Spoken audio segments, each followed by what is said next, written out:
मध्य प्रदेश मोहन सरकार की कैबिनेट की आज की बैठक में महिलाओं से जुड़ी कई योजनाओं को बड़ी बड़ी मंजूरियां दी गई हैं। लाडली बहना योजना, लाडली लक्ष्मी योजना और महिलाओं से जुड़ी कई योजना को लेकर बड़ी मंजूरी दी गई है। करोड़ों रुपए खर्च करने की घोषणा तो कर दी गई है, लेकिन महिलाओं के अंदर अब एक तगड़ा सवाल जन्म लेने लगा है।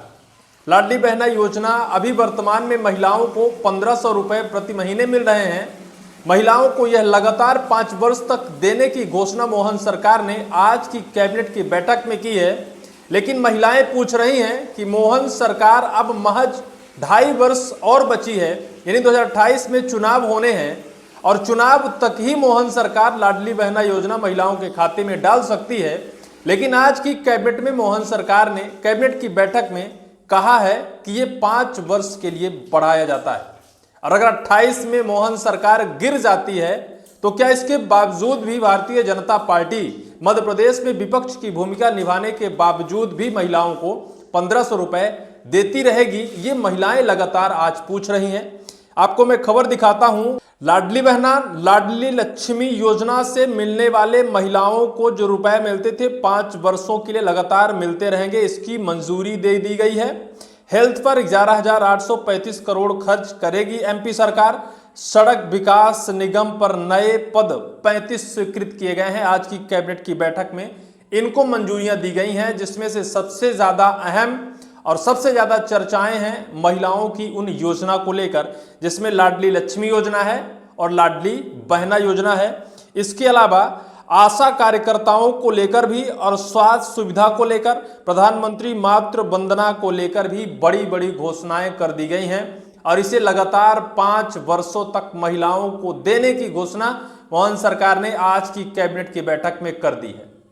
लेकिन महिलाएं सिर्फ यही पूछ रही हैं कि कब तक, जब तक सरकार सत्ता में है तभी तक या फिर उसके बावजूद भी, क्योंकि वर्तमान में कांग्रेस पार्टी द्वारा लगातार दावा किया जा रहा है कि 28 में कांग्रेस द्वारा एमपी में सरकार बनाई जाएगी और अगर कांग्रेस की सरकार एमपी में 28 के चुनाव के बाद आ जाती है तब एमपी सरकार जो वर्तमान में बीजेपी की सरकार है वो क्या करेगी। इस खबर के माध्यम से हम बताएंगे कि कितनी स्वीकृति कितने दिनों के लिए और लाडली बहना योजना में कितना इजाफा हुआ है, क्या कुछ राशि बढ़ाई गई है, मातृ वंदना योजना या फिर लाडली लक्ष्मी योजना में क्या कुछ बढ़ाकर सरकार ने इस बार दिया है और कितनी सारी चीजें देने की बात कही है। इस खबर में आइए देखते हैं।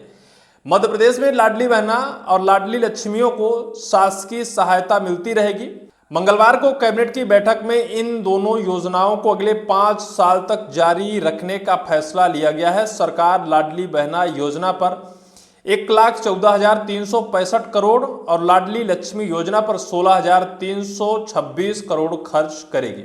लाडली बहना योजना में कितना करेगी? 1,14,0365 करोड़ 5 साल में खर्च करने की घोषणा कर दी गई है। कितना मिलेगा? इसमें क्या इजाफे की भी राशि जुड़ी है? क्या इसमें सरकार ने जो 3,000 रुपए देने का वादा किया है वो भी जुड़ा है? ये भी मैं कैलकुलेशन कर आपको बताऊंगा।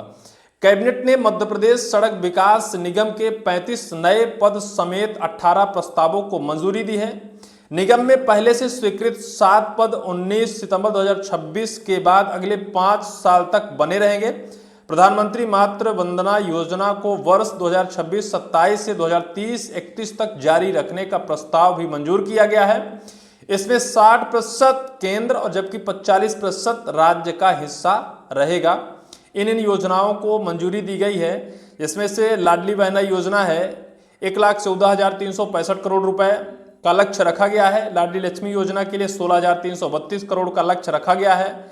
प्रधानमंत्री मातृ वंदना योजना के लिए 2,137 करोड़ का लक्ष्य, वहीं स्वास्थ्य विभाग के लिए 11,835 करोड़ का लक्ष्य रखा गया है, जिसमें से सबसे ज्यादा है लाडली बहना योजना के लिए, जो 5 साल तक और देने की बात मध्य प्रदेश की मोहन सरकार कह रही है। लेकिन इस राशि को इजाफा कर इसमें ऐड नहीं किया गया है। अभी सिर्फ महिलाओं को 1500 रुपए ही मिलेगा। हो सकता है कि अगले 5 साल तक महिलाओं को सिर्फ 1500 रुपए ही मिले। लेकिन ये जो वर्तमान की किस्त मिलने वाली है, जिसे अगस्त महीने की 39वीं किस्त कहा जा रहा है, इस किस्त में जरूर महिलाओं को 250 रुपए का बोनस या फिर सगुन के तौर पर रक्षाबंधन के त्यौहार के अवसर पर उन्हें देने की घोषणा मोहन सरकार ने की है, जो 19 अगस्त को मध्य प्रदेश के मैहर जिले से इसको सिंगल क्लिक के माध्यम से महिलाओं के खाते में डायरेक्ट ट्रांसफर किया जाएगा। लेकिन वर्तमान की खबर मैं बताता हूं, आगे जो कैबिनेट में और मंजूरी दी गई है उसमें आशा कार्यकर्ताओं को मिलती रहेगी प्रोत्साहन राशि। कैबिनेट के फैसले की जानकारी देते हुए लोक निर्माण मंत्री राकेश सिंह ने कहा, लोक स्वास्थ्य एवं चिकित्सा शिक्षा विभाग की मौजूदा योजनाओं को भी अगले 5 साल तक जारी रखने की मंजूरी दी गई है।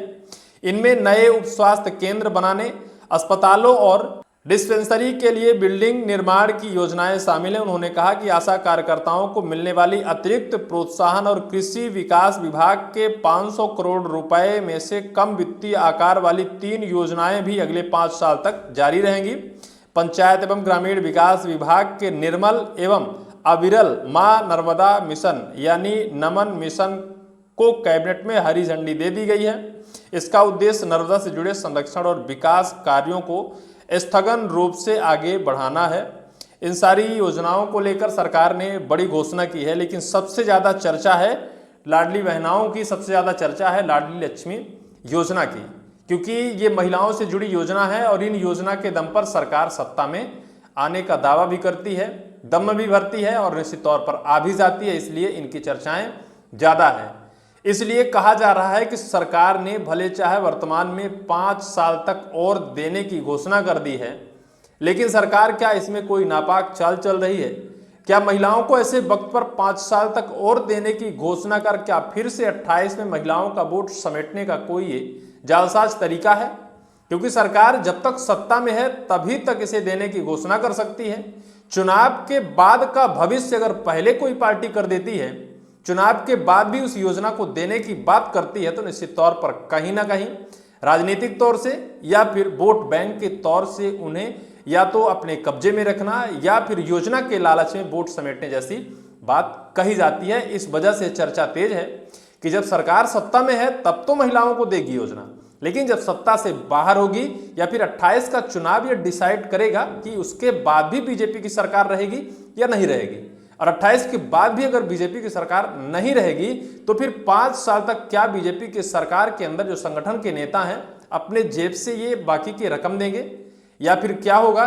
क्योंकि पता नहीं किसका पलड़ा कब भारी हो जाए, कब किसकी सत्ता पलट जाए, क्योंकि जनाधार है भाई, किसकी तरफ जाता है कोई जानता नहीं है। हो सकता है कोई और राजनीतिक दल सत्ता में आ जाए, फिर बीजेपी कैसे देगी और ये घोषणा फिर धरी की धरी रह जाएगी।